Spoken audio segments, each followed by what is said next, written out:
like it always feels like a good moment. I won't say that because sometimes, but I'm just saying it to say like I feel like I can just be myself, like my own goofy self around him, and like even though he always laughs at me, yeah, she always say you think I'm a joke, don't you? And I be like, what? Because you do. I don't. I don't. Because he always laughs at me, and sometimes I'll be dead ass serious, and like he'll be laughing. I'm like, I'm not. But I know when he's serious, that's what makes me laugh. Cause it's just like I know you be dead ass. Like I know you dead ass. So it's funny because it's just like I know that's what you want me to do, but I'm gonna do it. But I think it's just funny because you just be like, you want me, like you said, she'll be laughing, then she'll say it and be serious, and I just be like, okay. I think he really be taking me as a joke. Thank you. No, I know. You're saying all of this and it's just proving my point. That is not what that you means. said it in better words. That's not what that means. You said I know you be dead ass serious, and that's why I laugh. And like I said, I still do it, and I still do it at the end of the day, you know. Because like I said, I was like, I know that's what you want me to do. Babe. You know? Like, give me a towel. I'm like, I got you. Don't worry about it. Take me back to April when you met. Okay, so the day that we met, right? I asked my friend to go to my friend Coy. I asked her to go to the lesbian bar with me or whatever, and so she was like, "Okay, she's straight, but you know, she's an ally." So my girl rocked out with me, and we went. And originally, I wasn't supposed to go. I was like, "Oh, I don't really feel like it. I'm kind of tired." But she was like, "No, let's just go. Like, I really want to go." So we went, and we went in and everything like that.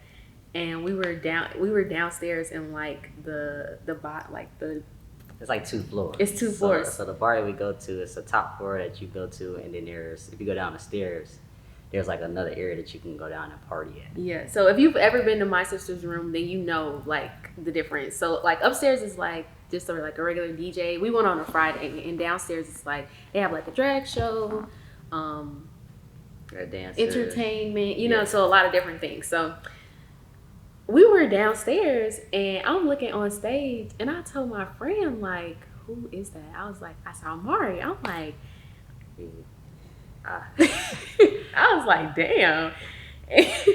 And then, so I was like, I'm gonna try to get at him. But I'm really shy sometimes. So like, she knew I wasn't going to. Like, she knew I would have just left, and it would have been what it was. So Mari, he came down the stairs and he walked past us, and my friend grabbed him like, "Yo, you know what you on?" Like my friend think you cute. So I was like, "Why would you do that? I was gonna do it." And she was like, "No, you weren't." And so Mari turned around. He was like, "Hey," I was like, I was freaking out inside, but I was trying to play it cool. I'm like, "Hey." It was like, we basically exchanged numbers at that point, and then he texted me that night. Yeah, I did. Because I work at the bar. Usually on Fridays, it's like where me and like the team that I work with, we usually work on Fridays. So I'm a DJ. I was DJing there at first, but now I kind of co-host. So at the time when I met her, I was in the middle of co-hosting on stage, and I didn't see her. Like this Friday night, was a lot of people there. And a lot of times I don't even usually look in the crowd anyway, just because it kind of makes me nervous. So I usually run back and forth because I do a lot of running around too while I'm working. And like I said, a friend tapped me and was like, "My friend think you're cute." So when I first saw her, I thought she was cute. I thought she was like really pretty. And I was just like, this is very shocking to me because it's not, I wouldn't say it's shocking, but it's kind of just like whenever I'm at the club, all kinds of people try to hit up on me. And it's not that I want to say that they're not my type, but I just don't ever really be interested. But I think this time around, it was something about her that made me feel as though I was like, maybe I should give this a chance.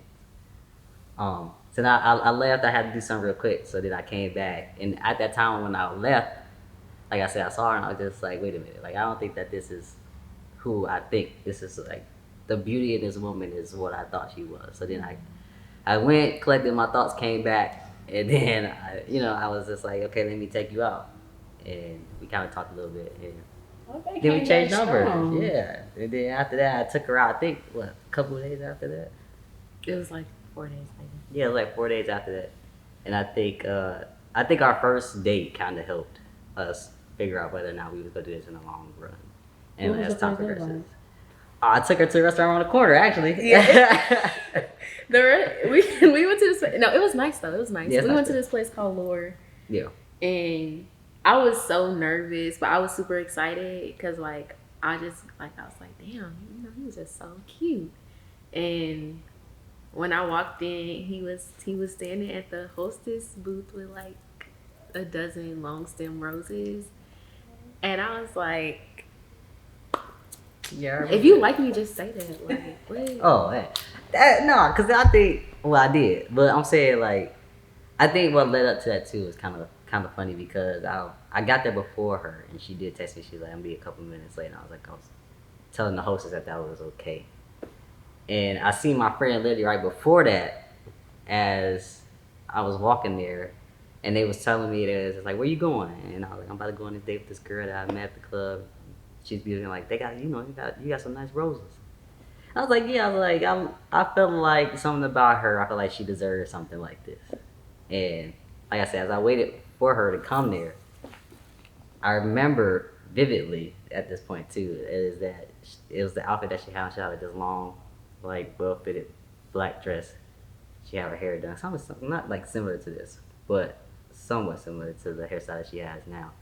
And it was kind of like, in my mind at least, kind of like a halo was over you, in a way. Cause like I said, at the club it was dark. Okay, so like I could see you, but I couldn't see her like as clear as day. So when I saw you, I think that's what really shocked me about the whole thing of seeing you, because He was like, dang, she really is pretty. I was just like I was like, you're drop dead gorgeous, like. And I was just like, I didn't expect it from the club back out there, because sometimes when you get in the dark light, people look different. So I think I was extremely amount of shock to see you. And like I said, it was more, of course, a good thing rather than a bad thing. Yeah. So it's kind of like a slow motion. Like now let me ask you a question. What if I was not cute? You still gonna go on a date? I ain't gonna be rude and not still take you out at least. You gonna call one of your friends halfway through the day, like you text them like, nah, I wouldn't call. First of all, let my friends do that anyway. What is your partner's love language, and how do you cater to it? You go first, because you know mine. Amari's love language is physical touch. Nope. You wrong already. That's tragic. No, it's words of affirmation. Yeah. It's words of affirmation. Damn, can you give a bitch a chance? Like, I'm gonna give you a chance. no, you what? Yes, I am. I'm actually surprised. I thought you knew it. Now I understand why you got the other one mixed up, because the rest of them are all equal. But words of affirmation first. Amari's love language is words of affirmation. Bro, you can. His love language is words of affirmation. And I feel like in terms of catering to that, like I affirm him every day. Like, I love you. Like, I appreciate you. Like, I'm always checking in with him to make sure like he's okay. Do you need anything? Like, you know what I'm saying? That is how I affirm that. Or I just like, or you literally sometimes just have to ask like, what do you need? Like, do you want me to talk to you? Like, but I feel like I do a great job of affirming him about the way that I feel about him. And that he's like an awesome person, because you are. Oh yeah, I never ever questioned that she affirms my love language, because she always. I think every day you ask is how are you doing? Or like, how you feeling? And like that's just that like small thing for me. It's just like, at least you ask. What if I'm not feeling good? And at times, like I said, most of the time I am feeling good. It's like I'm just tired or something. But I think, like you said, you are very consistent on making sure that like my love language is like well affirmed. But hers is receiving gifts. That's her first. I know that for a fact. You looked at me. I didn't even say anything. Because you took a pause. I didn't even say anything. You took a pause. You took a pause. I was like, I know I'm right. I know I'm right. So that's why I ain't even concerned. It is. Hers is receiving gifts for a fact. And I know that for her, like, I'm trying to do better with it, because I ain't never really had somebody with a love language of, like, receiving gifts. So for me, I know that for her, she's like, it's not always, like, materialistic things. Like, you don't always have to, like, buy me shoes or clothes and things like that. It's more of, like you said, at times it can just be, like, heartfelt things, right? Like a letter. Or, doing, like, small things. It's kind of like acts of service, too. Kind of like yours. It's kind of like in the same thing. But like for me, it's never hard for me. I think it's just me trying to be more creative with it, and like I think that's what I'm trying to like develop more of for her because she's leaving soon. So I'm trying to figure out exactly like how to keep that love language going for you as you're going off to school would be another thing that I'm concerned about. How has this relationship changed your perspective on relationships? I feel like since I've been with Mari, like I become more secure, like within myself and in our relationship. Because Mari like he's attractive, so a lot of people want to talk to him or whatever the case may be. But I know that he loves me and he cares about me, and I had to just like have faith in him and trust him enough to know that what I'm saying. He loved you, like he loved me. He only want to be with me. So I do. I think it. Okay. That's what I'm saying. I'm being serious and you laughing. Oh, I feel like this is a worthy laugh at least. I've gained security. That's new. That is a new outlook that I've gained from being in a relationship with you. Yeah, I think for me, mine would be confidence, and I think I wouldn't say a challenge in a bad way. I think it's really more of a good challenge. The confidence comes in more of being that I am in like part of my transition. I think that before I met Po'et, the good thing was that I was kind of like insecure about my body a lot. And although I'm still going to make the changes, before I decided to do all the surgeries and things like that, she would still make me feel as though like I shouldn't be ashamed of my body now, although I'm going to move forward with the transition. So I think a lot of times whenever we are at home and I actually do get to learn how to like let go, she doesn't make me feel uncomfortable with that or make me feel as though like I need to cover up. Like I have been more free and more open and more confident in my body right now. Take it all off. Yes, take it all off. Yeah, sure. So I think that's definitely one thing that was a definite change for me because it never happened in like none of my past relationships like at all. And the challenges would be, not like I said, it's not a bad challenge, it's a good challenge.